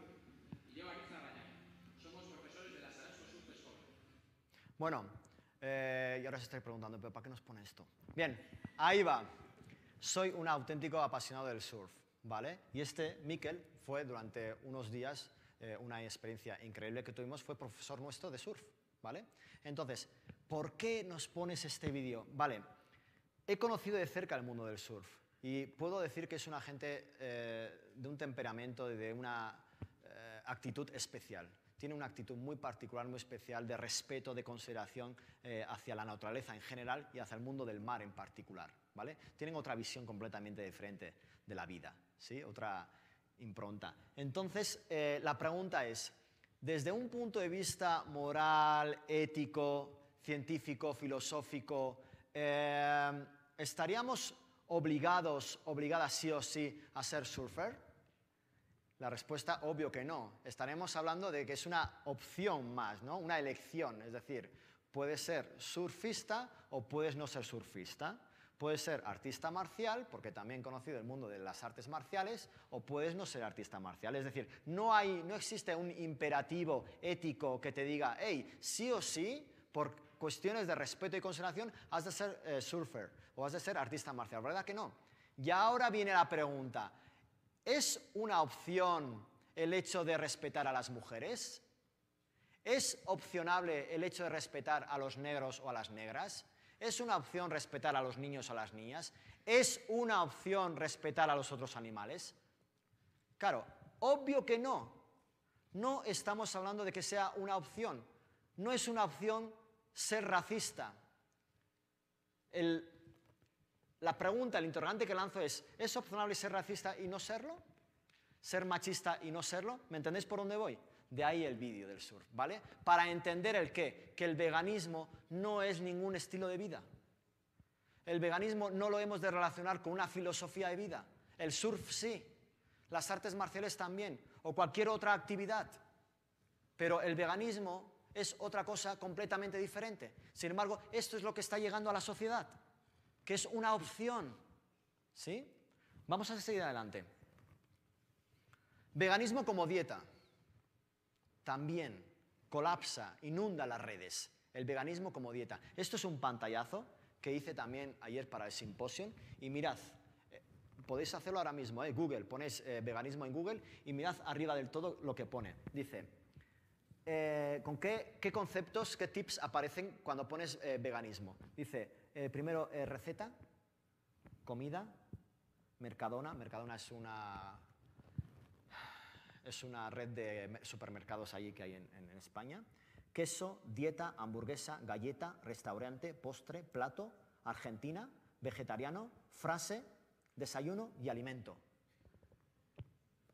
Es decir, que a día de hoy, en la sociedad, el veganismo se relaciona en un 90% con la dieta.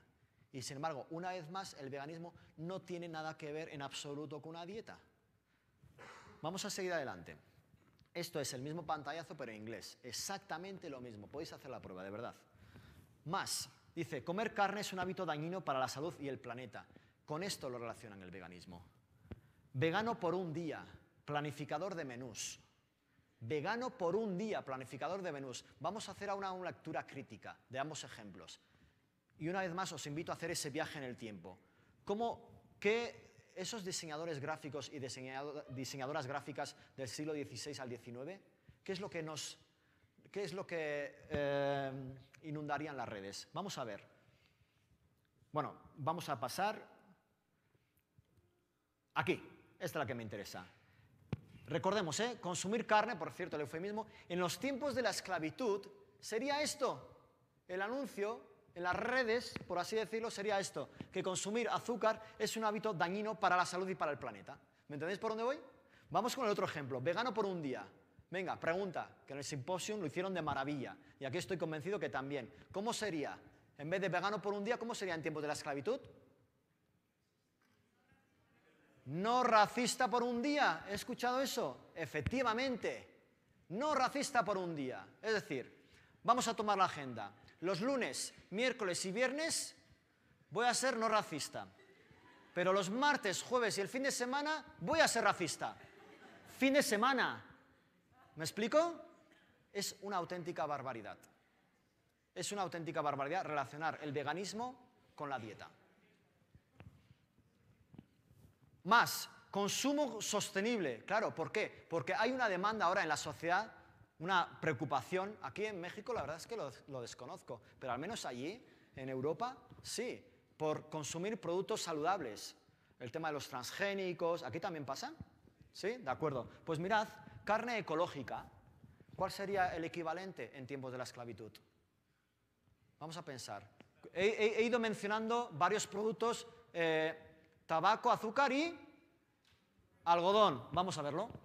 Mirad, algodón ecológico. Imaginad que está la esclavitud ecológica. Fuera problema, ya no habría ningún problema. Serían esclavos y esclavas ecológicos que producirían algodón ecológico. ¿Me entendéis por dónde voy? Es increíble. Es exactamente lo mismo. Por tanto, no vinculemos, por favor, el veganismo ni con un estilo de vida, filosofía, ni con la dieta. ¿De acuerdo? Y dejo esta cita. Pensar que alguien es vegano o vegana por dejar de consumir leche, huevos y queso es como pensar que en tiempos de la esclavitud negra alguien que dejara de consumir azúcar, tabaco y algodón dejara de ser racista. ¿Me explico? Cuidado, máximo respeto para quienes os encontréis en esos primeros pasos hacia la consideración moral de los otros animales y estrictamente hacia la cuestión práctica, es decir, quienes en vuestros hábitos, desde que nos levantamos hasta que nos acostamos, el desayuno, el almuerzo, la comida, la merienda y la cena, o la ropa que vestimos, etcétera, máximo respeto a esos pasitos. Ahí no entro. Vais a ser vosotros y vosotras, ¿cómo vais a ir avanzando? ¿De acuerdo? ¿Cómo vais a ir aplicando esa consideración moral en la práctica de cada día? Hay máximo respeto. Pero a lo que voy, ¿me entendéis cuál es el mensaje? Que uno no deja de ser racista por dejar de consumir algodón, tabaco o azúcar, o por consumir algodón ecológico, o dejar de consumir tabaco, como es la campaña sería, es que el tabaco es malo para tu salud. ¿Me explico? No, el tabaco es malo porque está producido por esclavos y por el sistema de la esclavitud, que precede al racismo. ¿Sí? Bien. Vamos a ver entonces, porque establecemos un ejercicio crítico, pero no hemos venido simplemente a hacer una crítica constructiva, pero vamos a plantear la alternativa. ¿De qué manera? ¿Qué aportamos? ¿Qué entendemos por veganismo? Pues el veganismo y el antropospecismo son las dos caras de la misma moneda. Son las dos caras, es decir, que están íntimamente relacionados. Como sería algo que es tan obvio como el racismo y el no racismo. ¿Me explico por dónde voy? Es exactamente lo mismo. Entonces, así como planteamos las tres dimensiones del antropoespecismo, ¿vale? El antropoespecismo, la cosmovisión, la educación especista, el qué, y luego el cómo se ha perpetuado a lo largo del tiempo, la educación especista, luego el cómo se ha materializado la violencia especista, y lo resumíamos de esta manera. También planteo el qué, las tres dimensiones del veganismo, porque hay muchas también definiciones de veganismo que circulan por las redes. En muchas charlas también se comenta que si es un imperativo ético, que es una filosofía de vida, que es como, bueno, ¿en qué nos quedamos? ¿Con qué nos quedamos? Yo planteo las tres dimensiones del veganismo. La primera de ellas, a nivel científico-filosófico. La segunda de ellas, a nivel práctico, y la tercera de ellas, a nivel político. Vamos a ir desengranando cada una de ellas. Científico-filosófico, pura consideración moral. Entender que los seres humanos, los animales no humanos, claro, pensad que hace 12.000 años, es que somos como puro globo de helio, que nos hemos ido alejando, otorgándonos cada vez mayor peso moral y a los otros animales hundiéndolos, enterrándolos. Entonces, el abismo que se ha creado entre unos y otros es enorme. Entonces, científico-filosófico es poner en jaque, poner en cuestionamiento, abordar los hechos desde manera objetiva para acercar posturas y entender que absolutamente tanto animales humanos como no humanos estamos en el mismo plano. ¿Cómo llevar la consideración moral a la práctica? Y ahí entraríamos, sí, en los hábitos, pero entendiendo que en respuesta a una consideración, a un nuevo concepto de uno mismo y de los demás. Entonces, aplicaríamos esta consideración, este respeto, en el desayuno, en la merienda, en la cena, en la comida, en la manera en la que nos vestimos, en la manera en la que nos divertimos, en la manera en la que nos aseamos, según qué productos utilizamos. ¿Me entendéis? ¿Me seguís?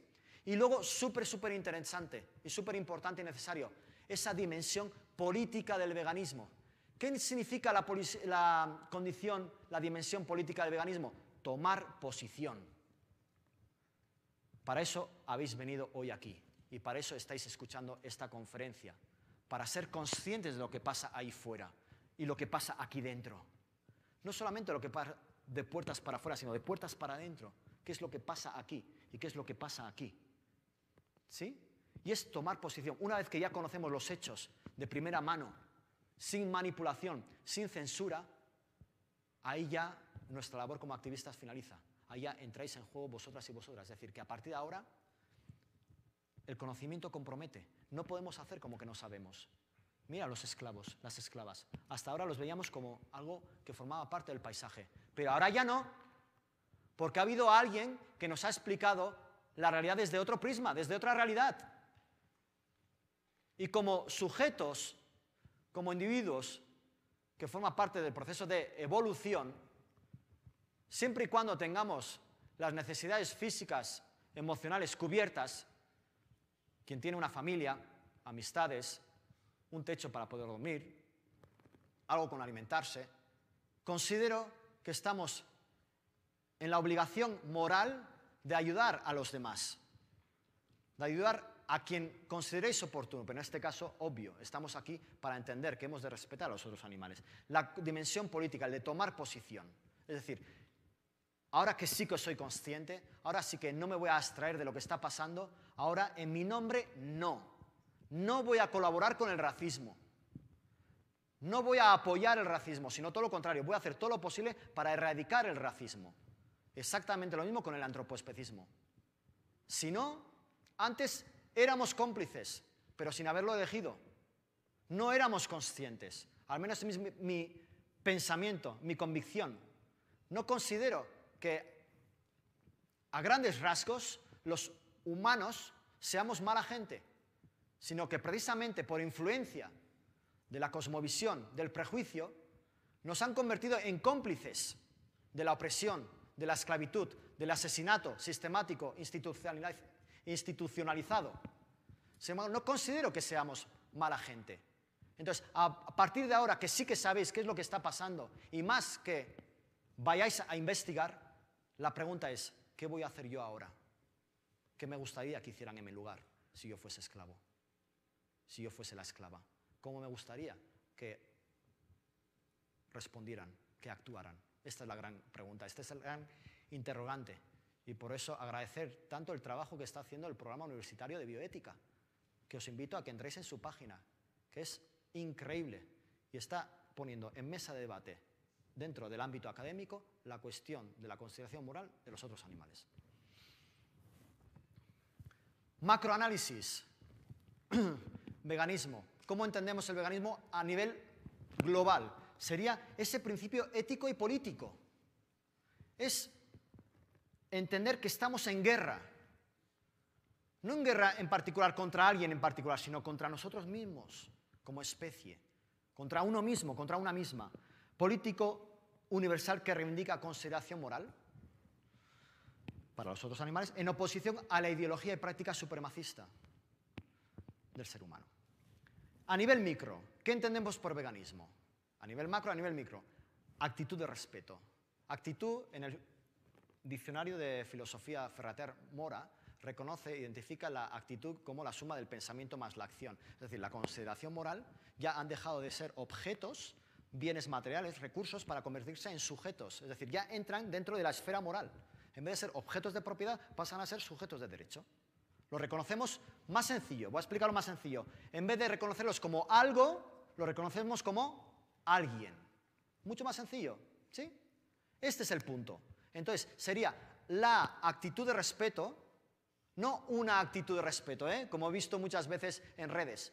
No una actitud de respeto, porque eso significaría que hay diferentes maneras de respetar a los otros animales. No. Hay una sola manera de respetar. a los otros animales. Como hay una sola manera de respetar a las mujeres o a otros grupos oprimidos, a los niños, a las niñas, a X, ¿sí? Actitud de respeto hacia todos los animales contraria a prácticas y consumo de productos obtenidos a partir de su uso y o muerte. Esto sería el veganismo a título individual. ¿Por qué consumo de su uso y o muerte? Porque hay algunas víctimas que no pasan por el proceso de la esclavitud, por ejemplo los peces del mar. Los atrapas directamente, ¡pum!, ya. ¿Sí? Por eso establecimos esta particularidad. Bien, mirad qué sencillo, ¿eh? Toda la conferencia la podríamos resumir en esto. Ese momento en el que nos consideramos en el mismo plano, pasamos a establecer la diferencia entre nosotros y los otros animales para convertir al toque en nuestros animales. ¿Y ahora en qué punto estamos? Precisamente estamos en lucha política, social. Estamos intentando armar, construir una lucha social que alcance ese peso en la sociedad, que se nos reconozca como una lucha social más. Cuando tú dices, bueno, activista, pero ¿cómo es esto de activista? ¿Activista de qué? No, por los animales. Ah, bueno, vale, va. Muy bien, va. Sin embargo, tú dices, no, he estado en X conflicto, intentando, y ya, todo lo que tenga que ver con lo humano y máximo respeto, ¿eh? Antes de formar parte de esta lucha, tuve un voluntariado en Ecuador, en el que nos dirigíamos a los pueblos de la montaña a hacer talleres que ahora no entiendo por qué yo daba esos talleres, pero bueno, eran de igualdad de género, para trabajar el machismo. No soy la persona más indicada, sino que tenía que ser una mujer, ¿sí? Pero bueno, nos sirvió de muchísima experiencia, ¿vale? O sea, máximo respeto para cualquier causa social, obvio que sí, pero aquí estamos precisamente para elevar y construir esta lucha social, ¿sí? Entonces, ahora, nuestra lucha y nuestra reivindicación consiste precisamente en darle la vuelta a todo esto. Punto número 1, han dejado de ser nuestros animales. No hemos de considerarlos nuestros animales, nuestras propiedades. Punto número 2, no existen diferencias entre ellos y nosotros. Punto número 3, somos todos y todas animales. Esta es la cuestión, estamos en el mismo plano, todos y todas merecemos respeto y consideración por igual, independientemente qué tipo de animal, qué tipo de especie pertenezcamos. Estamos ya acabando, estamos ya finalizando, y os voy a dejar un vídeo en el que no vais a presenciar una sola gota de sangre. Sin embargo, es un vídeo que a mí particularmente como que te rompe en dos, ¿sí? Para entender, para visibilizar de cómo en realidad no les conocemos, no sabemos quiénes son, sabemos quiénes son a través de lo que nos han contado. Los hemos visto desde la distancia. Recordemos Göbekli Tepe, esa ruptura, ese quiebre psicológico-emocional de hace miles de años, pero no nos hemos detenido para conocerles en realidad cómo son en verdad. Bueno, pues aquí tenemos una prueba de cómo son conscientes absolutamente de todo lo que está pasando a su alrededor, de cómo les afecta a su propia vida. Por favor, prestad atención.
Como habéis podido observar, estaba llorando.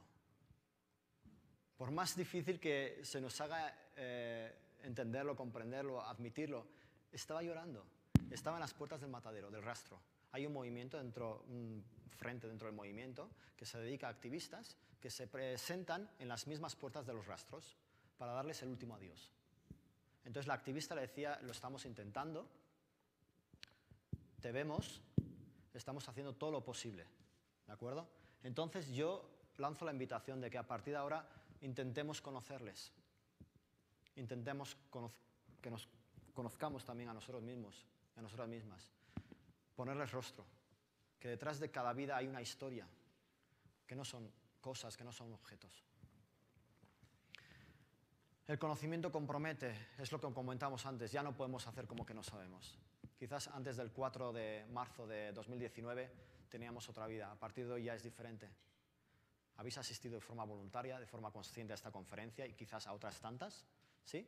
Pero a partir de ahora la pregunta es, y ya, salvo por el turno de preguntas, ya acaba nuestra labor como activistas, ya depende cada uno de vosotros y de vosotras qué decisión vais a tomar, si vais a seguir apoyando el racismo, si vais a seguir apoyando el antropoespecismo, porque eso supone dar la espalda a las víctimas. Y si me lo permitís, dar la espalda a vosotros mismos y a vosotras mismas. Quiero agradecer una vez más al programa universitario de bioética, en particular a la doctora Ángeles Cansino, que tardó segundos en cuanto le planteé, le dije que había sido invitado a un simposio y si cabría la posibilidad de repetir experiencia, tardó segundos en responder que sí. Y gracias a ella, como a todo su equipo, que hoy estamos aquí ofreciendo esta conferencia. Y por último, agradeceros a todos vosotros y a todas vosotras la atención que habéis puesto en la conferencia. Pasamos ahora a ese turno de preguntas, de comentarios, de sugerencias, de lo que consideréis oportuno. Aquí estamos a vuestra entera disposición. Muchísimas gracias por asistir y os dejo con una reflexión.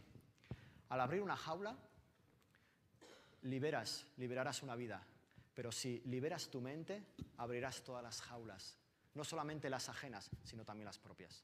Muchísimas gracias.